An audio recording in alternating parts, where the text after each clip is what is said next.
Good morning. Galaxy online classes में आपका स्वागत है।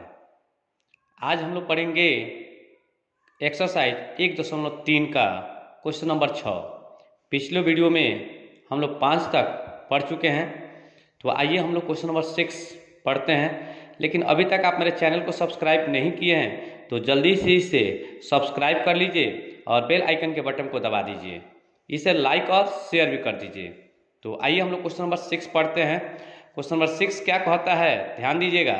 कह रहा है पी बटा क्यू के रूप की परिमेय संख्याओं के अनेक उदाहरण लीजिए जहां पी और क्यू पूर्णांक है जिनका एक के अतिरिक्त अन्य कोई उभयनिष्ठ गुणनखंड नहीं है और जिसका शांत दशमलव निरूपण हो।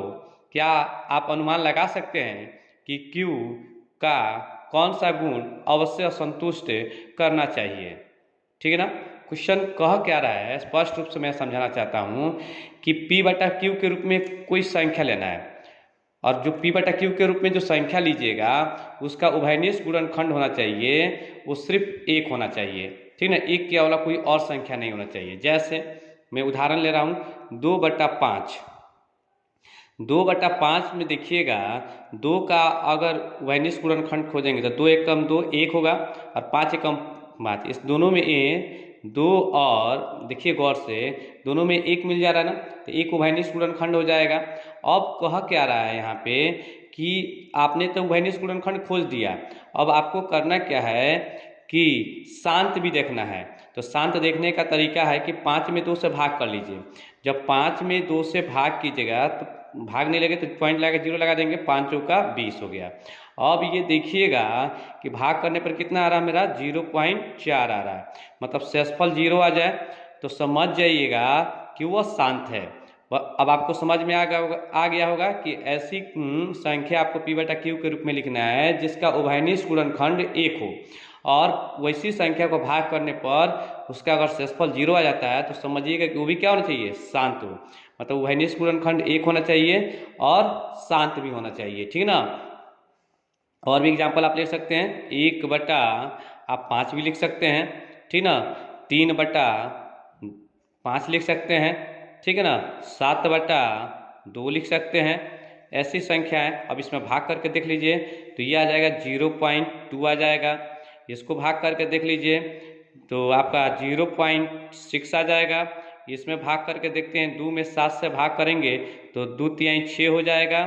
फिर ये पॉइंट लग जाएगा, फिर उसके बाद 1 उतरेगा तो 2×5 = 10 हो जाएगा। ठीक ना। मतलब इतनी संख्याओं को मैंने एग्जाम्पल देके आपको समझा दिया। फिर से मैं आपको बताना चाहूँगा कि आप दिमाग में रखिएगा ऐसी संख्या लिखना है जो p बटा क्यू के रूप में लिखना है जिसका उभयनिष्ठ गुणनखंड 1 हो, और साथ में वो वैसी संख्या लिखिएगा जो क्या होना चाहिए, शांत भी होना चाहिए। ठीक है ना। तो क्वेश्चन आपको समझ में आ गया। आइए हम लोग क्वेश्चन नंबर 7 देखते हैं। क्वेश्चन नंबर 7 क्या कह रहा है, ऐसी 3 संख्याएं लिखिए जिनके संबंध में प्रसारित अनावसानी अनावर्ती हो। देखिए 3 गो ऐसा संख्या लिखना है जो अनावसानी अनावर्ती हो। तो देखिए सबसे आसान तरीका मैं बता रहा हूँ, आप क्या कीजिएगा, 1.1010001, 3 गो 0 लिख दीजिए, फिर 1, 4 गो 0 लिख दीजिए, फिर 1 डॉट डॉट कर दिए। ये देखिए, तो ये अपने मन से लिख सकते हैं। आप मानते हैं कहिएगा सर आपने ऐसे लिख दिया, कोई भी आप यूज़ कर सकते हैं। हम 1 लिख देते हैं, 1.12, फिर 1 2 2, फिर 1 2 2 2, फिर 1 2 2 2 2, फिर 1 डॉट डॉट कर दिए। अपना मन से लिख सकते हैं 2.10, फिर 1 0 0, फिर 1 0 0 0, फिर 1 0 0 0 0, फिर 1 पॉइंट डॉट डॉट कर दिए ऐसे। इस तरह के संख्याएं आप 3 को लिख सकते हैं, कोई भी अपने मन से ऐसे ही। इसमें अनावसानी आवर्ती में देखिए यहाँ पे आपको मैं क्या दिखा रहा हूँ कि 0 1 गो 0 है, फिर 2 गो 0 हुआ, फिर 3 गो 0 हुआ, फिर 4 गो 0। अब यहाँ पर कोई भी संख्या है, जैसे 1 गो 2 है, 2 गो 2 है, 3 गो 2 है, 4 गो 2 हुआ है। ठीक ना। फिर 1 जीरो, फिर 2 जीरो, फिर 3 जीरो, फिर 4 जीरो, इस तरह की आप संख्याएं लिख सकते हैं। आइए क्वेश्चन नंबर 8 देखते हैं हम लोग। क्वेश्चन नंबर 8 क्या कहता है, ठीक है ना। परिमेय संख्या 5/7 और 9/11 के बीच की 3 अलग अलग अपरिमेय संख्या लिखना है, मतलब 5/7। तो आपको करना क्या है, 7 में आराम से 5 से भाग कर लीजिए। देखिए भाग नहीं लगेगा तो पॉइंट नहीं लगा के यहाँ 0 लिख देंगे। 7 सत्ते क्या हो जाएगा, 49 हो जाएगा। 10 में से 9 गया, क्या हो गया, 1 हो जाएगा, ठीक ना, ये कट गया। अब यहाँ पे क्या करेंगे, 0 बैठा लेंगे क्योंकि पॉइंट लग चुका है। 7 एकम 7 हो जाएगा। 10 में से 7 गया, 3 हो गया। फिर यहाँ 0 लगा लेंगे, 7 चौका 28 हो जाएगा, ठीक ना। 10 में से 8 गया, 2 हो जाएगा। फिर यहाँ 0 लगा लेंगे क्योंकि पॉइंट यहाँ पर लग चुका है, दशमलव लग चुका है। फिर 7 दूना 14 हो जाएगा, 6 हो जाएगा। फिर यहाँ पे 0 लगा लेंगे, 7 8 56 हो जाएगा, ठीक है ना। 56 हो गया। 10 में 6 गया, क्या हो जाएगा, 4 हो जाएगा। फिर हम यहाँ पे 0 लगा लेंगे, 7 5 35 हो जाएगा, ठीक ना। अब यहाँ पे 10 में से 5 गया, 5, फिर 0 लगा लेंगे तो 7 7 49। तो देखिए तो फिर 7 रिपीट कर रहा है ना, तो हमको लिखने की ज़रूरत नहीं है। वहीं से हम लोग क्या करेंगे, उतार लेंगे 0.714285। और इसके ऊपर रेकरिंग लगा लिए। क्यों रेकरिंग लगाए, कि ये संख्या फिर से रिपीट करने जा रहा था, ठीक है ना। अब लिखना है किसका, 9/11 का। तो 11 फिर हम लोग क्या करेंगे, 9 से भाग करते हैं। देखिए भाग कर रहे हैं, जब भाग करेंगे तो पॉइंट यहाँ पे लगा खोजेगा, फिर 0 लगा दिए। 11 8 कितना होता है, 88 होता है, ठीक ना। 10 में से 8 गया, 2 हो जाएगा। 0 लगा लेंगे, 11 एकम 11 हो जाएगा। फिर उसके बाद 10 में से गया, 9 हो जाएगा। फिर पॉइंट लगा हुआ, फिर 0 उतार लेंगे तो 11 8 88 हो जाएगा। फिर देख रहे हैं कि वही संख्या फिर रिपीट हो रहा है, तो हमें कुछ करने की ज़रूरत नहीं है। 0.81 लिखकर इसके ऊपर क्या करेंगे, रेकरिंग निकालेंगे। अब यही दोनों संख्या के बीच में क्या करना है, हमको 3 को संख्या लिखना है। तो बहुत इजी प्रोसेस है निकालना।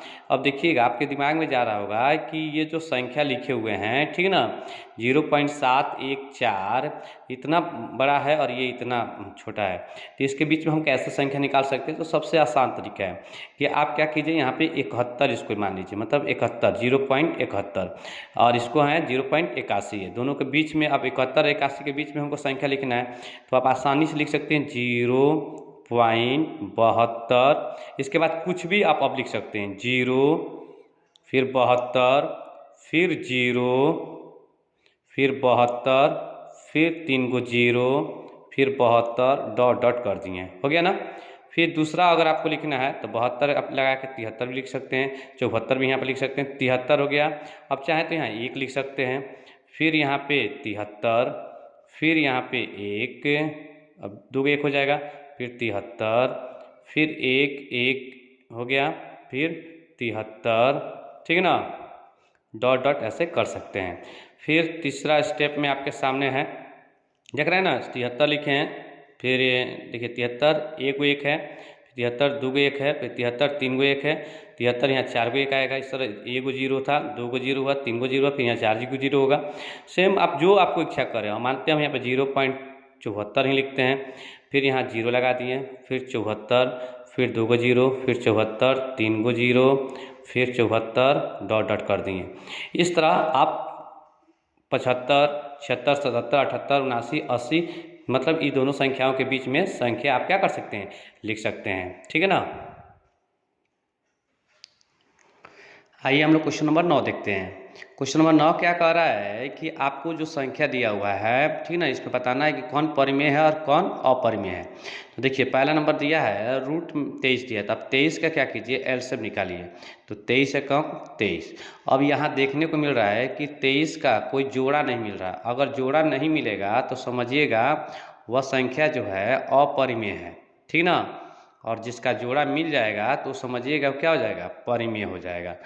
आइए अगला देखते हैं। रूट में 225 है, तो 225 का आप एलसीएम निकालिए, ठीक ना। जब एलसीएम निकालिएगा तो 5 का 20 हो जाएगा। फिर इसमें कितना बचेगा, 2 50 25 हो जाएगा। फिर 5 से कीजिएगा तो 5 9 45 हो जाएगा। 3 तिरका 9 हो जाएगा, ठीक है ना। इसमें 2 को 5 मिला, जोड़ा मिल जा रहा है, 2 को 3 मिल रहा है, जोड़ा मिल जा रहा है। तो जैसे जोड़ा मिल गया इसका मतलब क्या हो जाएगा, परिमेय संख्या हो जाएगा, ठीक है ना। समझ में आ रहा होगा आपको। आइए आगे देखते हैं। तीसरा नंबर 0.3796। देखिए यहाँ पॉइंट के बाद जो संख्या जो है आगे तक गया है, लेकिन ये स्टॉप हो गया है, ठीक ना। मतलब यहाँ स्टॉप होने का मतलब हुआ कि कहीं ना कहीं सेक्सफल में ये जीरो आ चुका होगा, ठीक है ना। इसलिए ये क्या हुआ है, स्टॉप हो गया है। तो इस तरह का संख्या अगर कहीं दिखाई देगा तो डायरेक्टली जो है आप क्या कीजिएगा, इसको परिमेय संख्या लिख दीजिएगा, ठीक है ना। आइए आगे देखते हैं। चौथा नंबर यहाँ देखिएगा 7.478। अब देखिए 7 है, फिर यहाँ 2 को 7 हो रहा है, फिर अगला स्टेप में देखने को मिलेगा 3 को 7 है, फिर 4 को 7 होगा। तो इस तरह का संख्या अगर आपको दिखाई देगा तो आप डायरेक्ट इसको अपरिमेय संख्या लिखिएगा, ठीक है ना।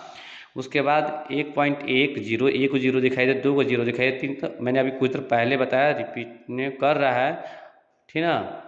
अपरिमेय संख्या हो जाएगा। इस तरह का कोई भी आप अगर आपको दिखाई देता है प्रश्न, तो आप इस तरह का परिमेय संख्या क्या है, अपरिमेय संख्या क्या है, तो आप सॉल्व कर सकते हैं। इसको ऑब्जेक्टिव में ही पूछता है, ठीक है ना।